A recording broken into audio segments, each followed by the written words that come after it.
ഭാമ ഒരുവിധം ഗേറ്റിലെത്തി. ദാദാജി, സേഠ്ജി അമരനായി. തന്നിലേക്ക് ചാഞ്ഞ ഭാമയെ അണച്ചുപിടിച്ച് ദാദ പറഞ്ഞു. കരയാതെ കുട്ടി, ഭഗവാൻ ദയാപൂർവം വിളിച്ചാൽ ആർക്കാണ് പോകാതിരിക്കാൻ കഴിയുക? കണ്ണുതള്ളി നിന്ന നാഥുറാമിനോട് ദാദ പറഞ്ഞു. ജാഗ്രതയായിരിക്കണം. ഈ കുട്ടിയെ അവിടെ കൊണ്ടുചെന്നാക്കിയിട്ട് ഞാൻ വേഗം വരാം. മനസ്സിലായില്ലേ? നാഥുറാം യാന്ത്രികമായി തലയാട്ടി. നടന്നകലുന്ന ദാദയെയും ഭാമയെയും തുറിച്ചു നോക്കി. തലയിലെ തൊപ്പി വലിച്ചു താഴ്ത്തി മുഖം അമർത്തി തുടച്ച് അയാൾ ശാന്തതക്കായി യത്നിച്ചു. തേങ്ങി കൈത്തണ്ടയിൽ തൂങ്ങി നടക്കുന്ന ഭാമയെ ടാക്സിയിൽ കയറ്റുമ്പോൾ ചെറുപ്പക്കാരനായ ടാക്സി ഡ്രൈവർ ചോദിച്ചു. കളിപ്പാട്ടം ചീത്തയാക്കാൻ ശ്രമിച്ചതാര്? സ്വരത്തിൽ പരിഹാസമായിരുന്നു. ഭാമയെ വണ്ടിയിൽ കയറ്റി കൂടെ കയറുന്നതുവരെ ദാദ ഒന്നും പറഞ്ഞില്ല. വാതിലടച്ച് ഡ്രൈവറുടെ കഴുത്തിൽ പിന്നിൽ നിന്ന് ഉരുക്കുമുഷ്ടി കൊണ്ട് അമർത്തിപ്പിടിച്ചാണ് ചോദിച്ചത്. നിനക്ക് തന്തയുണ്ടായിരുന്നോ? ഉണ്ടായിരുന്നു. പ്രാണവേദനയോടെ മറുപടി.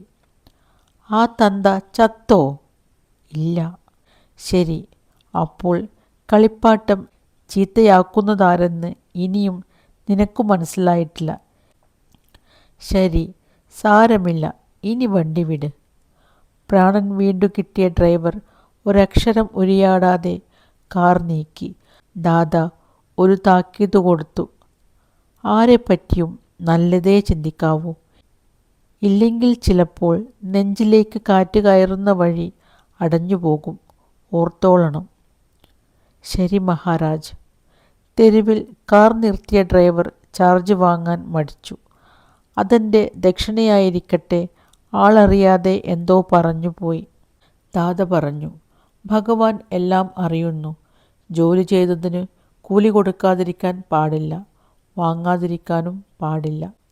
സേഠ്ജിയുടെ മരണവാർത്ത ദൈവം മരിച്ചു എന്നതിന് തുല്യമായി ലീലാലയത്തിൽ. രുക്മിണി ഒരു കാര്യം തീർച്ചപ്പെടുത്തി. ഈ ജയിലിൽ നിന്നും മോചനം നേടണം. പക്ഷേ അതിനു മാർഗങ്ങളൊന്നും കണ്ടില്ല. പൂട്ടിയിട്ട വാതിൽ തുറന്നു കിട്ടുന്നത് എളുപ്പമല്ല. തുറന്നു കിട്ടിയാൽ തന്നെ ദാദന്മാരുടെ കണ്ണുവെട്ടിച്ച് പുറത്ത് കടക്കാൻ കഴിയില്ല. പുറത്തെത്തിയാൽ എങ്ങോട്ടു പോകണമെന്നോ എന്തു ചെയ്യണമെന്നോ നിശ്ചയമില്ല. രുക്മിണിയുടെ മനസ്സ് വായിച്ചിട്ടെന്ന പോലെ വാർഡൻ്റെ ഒരു കണ്ണ് രുക്മിണിയുടെ മേൽ സ്ഥിരമായി നിന്നു. തൊഴിലിൽ മിടുക്കിയാണ്. മുടക്കുമുതൽ നഷ്ടമല്ല. പക്ഷേ ഒതുങ്ങിക്കിടക്കുന്ന ജാതിയല്ല.